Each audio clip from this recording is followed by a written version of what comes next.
This podcast is part of the Big Heads Media Podcast Network. Go to bigheadsmedia.com for more great podcasts. DeJounte, Patty said this morning that he feels like you guys are everything's about to click into gear.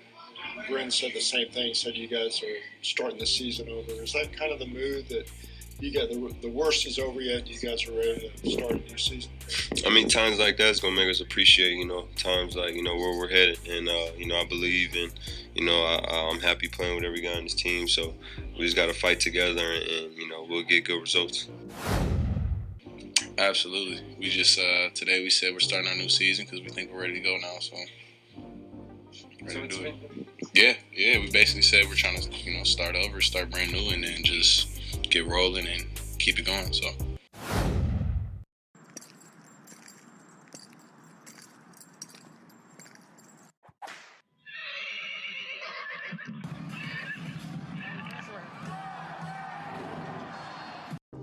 What is up, Spurs Nation? Cállate la boca, shut up, because you are listening to a Bucking Spurs podcast brought to you by buckingspurs.com and the Big Heads Media Podcast Network.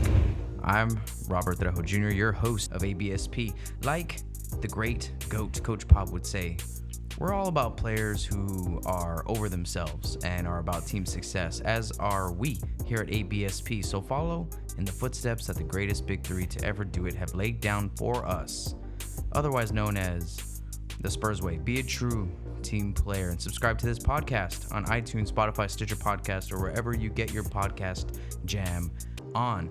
Get me open and nail that game-winning jumper by down screening on your phone now. And just like the Spurs with 5 golden trophies in that trophy case, rate this podcast 5 golden stars. The beautiful game that we all know and love can only manifest itself by collective effort of sharing that rock. So don't be a pod hog and share this podcast episode to the rest of Spurs Nation. You can do that by following us on YouTube for more Spurs content like Drive-Thru Spurs Takes and Spurs Tacos and more. Of course, you can share and follow us on Instagram, Twitter, Facebook. If you want to make the first team all BSP, go ahead and bookmark buckingspurs.com on your web browser now, where you can show your support and visit our fan shop for Bucking Spurs hoodies, tees, laptop sleeves, iPhone cases, and more. What is up, Spurs Nation? On this episode of a Bucking Spurs podcast, we're going to take a little trip into the future and see what January brings to the table for our San Antonio Spurs to either face adversity and get better, take some losses along the way. Of course, both are inevitable, but who's in front of us? What can we expect out of this big month, huge month of January? Okay, this is the last month before we kind of hit into All-Star break. And by the time we get to All-Star break, we are who we are. And then it's time to take a closer look at ourselves and see, okay, is this what we're going to be moving forward at All-Star break? Because then you have the trade deadline coming around. So we're going to take a look at January and what opportunities and challenges it brings us. But first, there's a beat. So let's go ahead and drop that thing.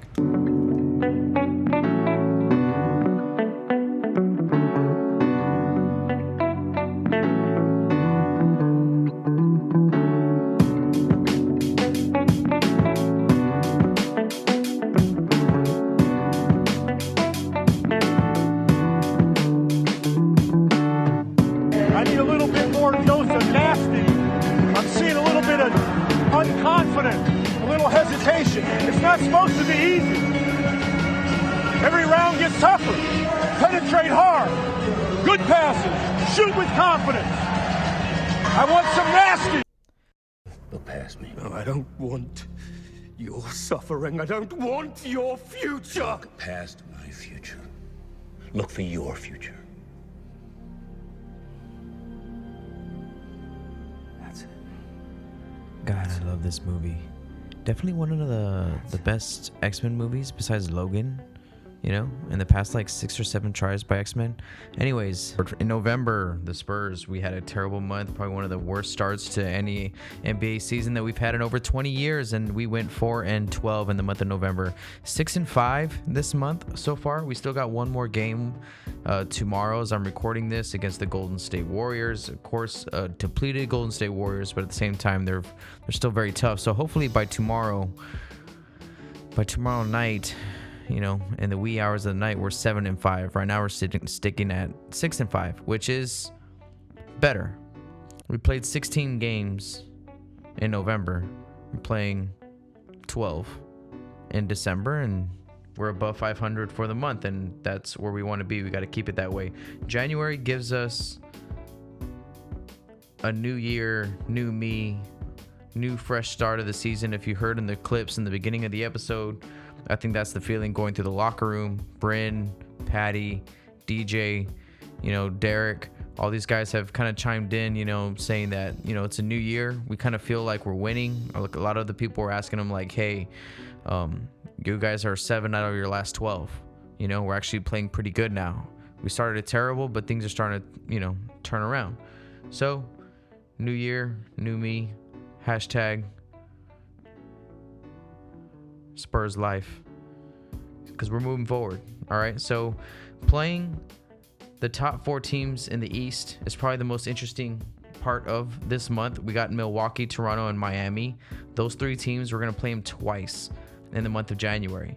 Then we got 2 really good West Coast teams that we're going to be tested with, and that's Utah and Oklahoma City Thunder. Oklahoma City, who is playing very well, playing over 500 right now. And like I said in a pod a few episodes ago, I don't think that's something that they even want. So we'll see what kind of happens as the season goes on with OKC. But they're playing tough right now, and it's going to be a tough game when we play them in a week or so. But this batch of games are the games where realistically they should worry us a little bit as Spurs Nation. But if you're the Spurs going into this month and you're having a good amount of games that you're going to be tested on to see actually can you beat some of these better teams, those are opportunities for us to grow as a team, either in a tough loss or surprising wins maybe.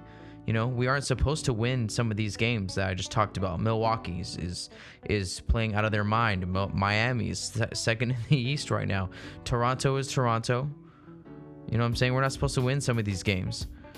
But that's from the outside looking in. On the inside looking out, we feel we're playing well enough to beat anybody. And I think that's what the players feel as well. So this is where we compete. Hopefully we win a few of these games, these tough ones, and we grow as a team. Other than that, we got 6 other games against teams that are below 500, just like us. At the moment, we're sitting in 13 and 18, so we're 5 games below 500.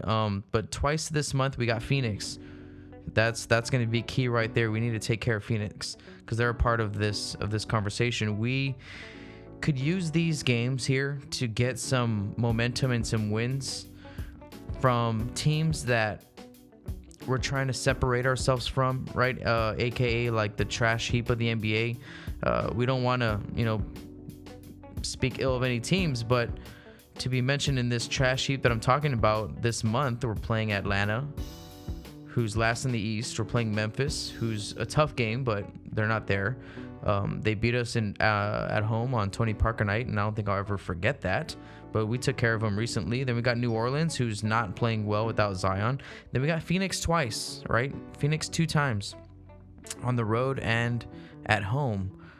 And they're a team that's sneakily good because they have some really good veterans who have just been there and done that on that team, along with Devin Booker, who's kind of came back into the fold.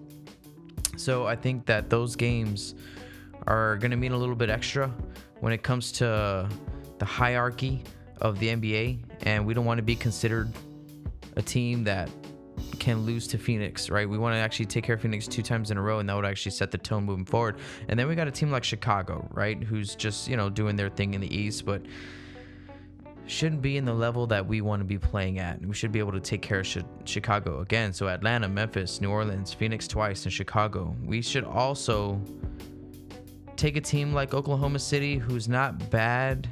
They're better than us in the rankings right now, sitting at 500. But I think if we can go into Oklahoma City in January and take care of business, there might be a shift, a reshape, of what the Western hierarchy is towards the bottom of the playoffs, just a tad, And the Spurs, as maybe they can be known as a team that is playing good You know, coming into the All-Star break, that's where we want to be. We want to be a team that people are talking about like, hey, this is actually a team that is playing very well. They're starting to figure it out together. LaMarcus is shooting more threes. Lonnie's starting to play a little bit more. The minutes have kind of balanced themselves out.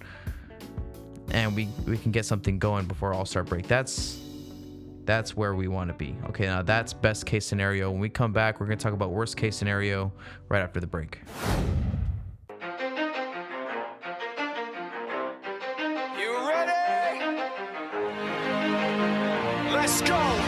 Welcome to the Podell and Piquel Show. I'm your host, Garrett Podell. Alongside me is my co-host, Jonathan Piquel. We're here to give you the real deal in sports, and we have the best guests in the world of sports. We've had NFL Hall of Fame finalists, multiple Olympians, pro athletes across the NFL, MLB, and NBA, as well as golf. Tune in to see who could be stopping by this week. So let's take a look at what the worst case scenario would be for the Spurs in the month of January. As we look at the schedule, January, we start off, the month against a tough team in OKC. Let's say that this team in Oklahoma City that's supposed to be losing games and getting lottery picks is coming out tough, and they give us a good game and we drop one there. That's not the right way you want to start this month. I think that first game is huge. That first game is huge to see how we can, reshape the landscape for us moving forward. But if we come out and lose to the Thunder, it's just the same old team, different day, right? Nothing's really changed. Then we got 2 back-to-back tough games against Milwaukee, right? So Milwaukee on the 4th, Milwaukee on the 6th. Let's say we lose both of those games because Milwaukee is playing on a different level than us. They do have the reigning MVP who is playing out of his mind, and they are a better team than us. Right now, I'm comfortable saying that. I'll be honest. In other years before, the Bucks couldn't hold a candle to us, but this year, they're on a mission. Shout out to Coach Budenhauser, right, for doing his thing. Ex-Spurs coaches everywhere. Then we got the Celtics. Right? Celtics are another tough team who are playing very well right now. Gordon Hayward is dealing with his injuries, but Jaylen Brown, Jason Tatum, and Kemba Walker are doing their thing. They're Team USA, 3 Team USA guys right there with Marcus Smart as well. So that'll be kind of interesting, but they're better than us. I'm not going to lie. The Bucks and the Celtics right now, at this point of the season, are better than us. There's a lot of teams that are better than us. Then we get the Grizzlies, and let's say that's where we get our first win. So worst case scenario is that we start this month with 4 straight losses against the Thunder, 2 to the Bucks, and 1 to the Celtics until we finally get our first win against the Grizzlies and start off 1-4. That's terrible. Then we got the Raptors, and then we got the Miami Heat. 2 more top 4 teams in the East. 2 tough games. Let's say I'll give us a little bit of credit. Let's split those 2 games. Let's say we get one of those. Then we got the Hawks, right? So let's say we're 2-5 at this point. Then you play Atlanta. Maybe we're 3-5. The Heat again, at home. I'm not sure how that goes. But then we got Phoenix. We got a West Coast sandwich here with the Phoenix Suns, the New Orleans Pelicans, and then the Phoenix Suns again. Losing any of those games would hurt us. Any of those games. Then we got the Bulls, the Raptors again, and then Utah. Utah's going to be tough. That's a tough Western Conference test to end the month. So this month actually provides us with a lot of opportunities to get better, but I'm a little worried because it can go south, and it can go south in a hurry. I think worst case scenario coming out of January, if we're sitting around 19-27, right? 19 wins, 27 losses heading into the All-Star break. Oh, we're either playing for the lottery or it's time to make some trades. And if we're 19-27, I'm not saying that we got there by not playing hard. And that's the thing. The Spurs are not trying to lose games. We are playing our tails off. We're trying. The effort is there.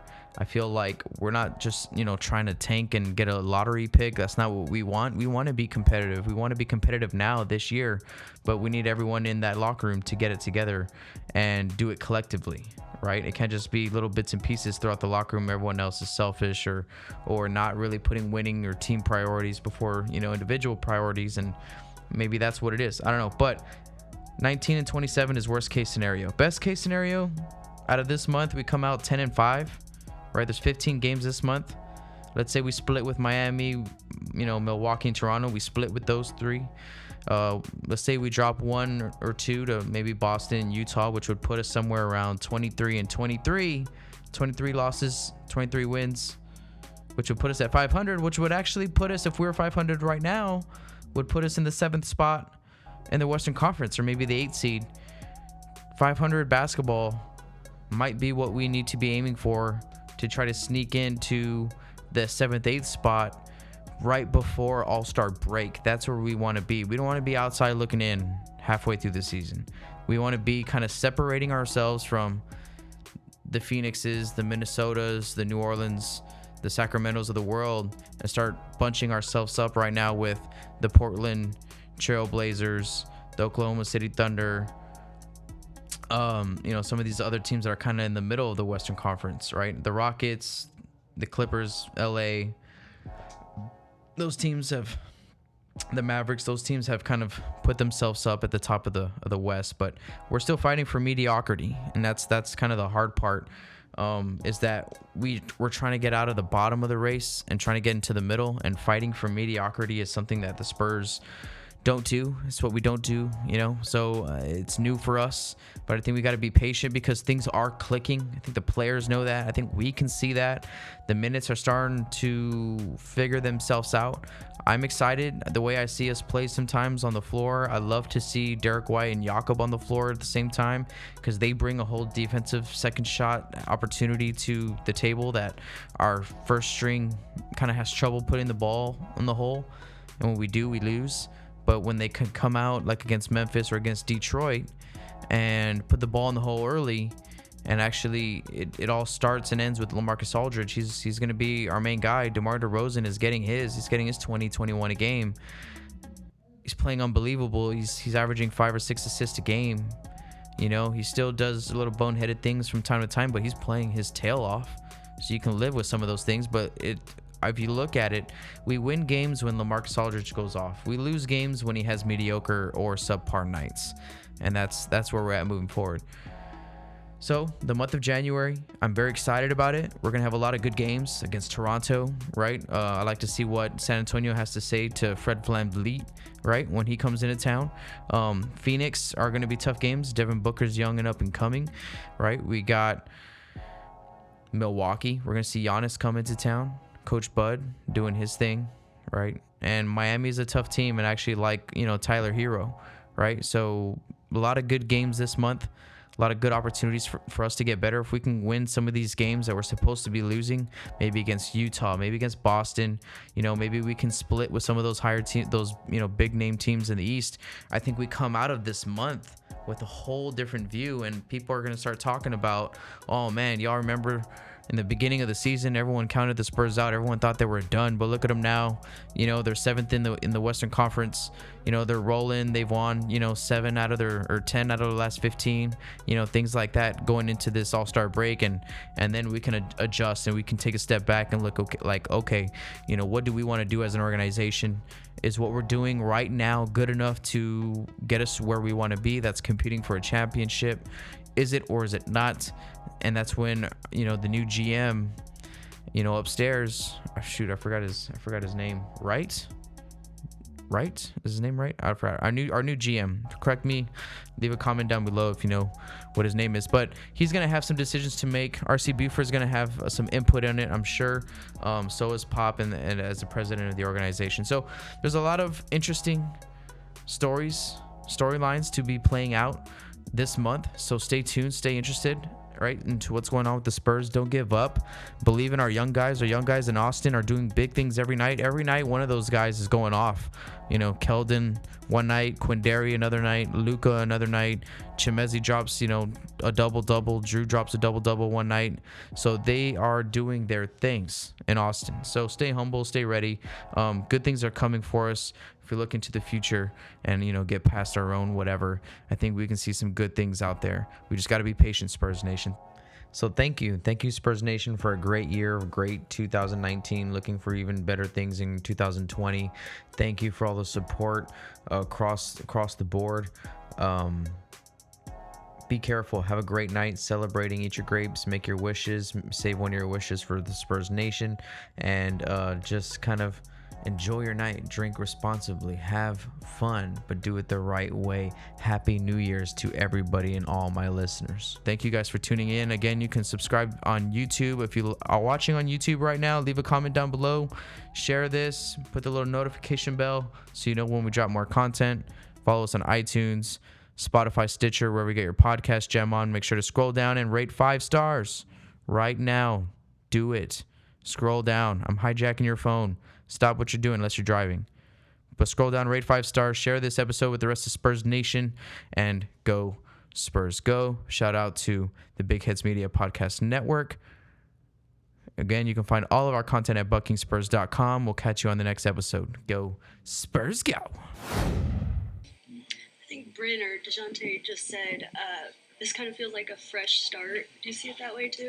Yeah, gotta look at it that way. Everybody make New Year's resolutions, right? I guess going into 2020, this is our New Year's resolution.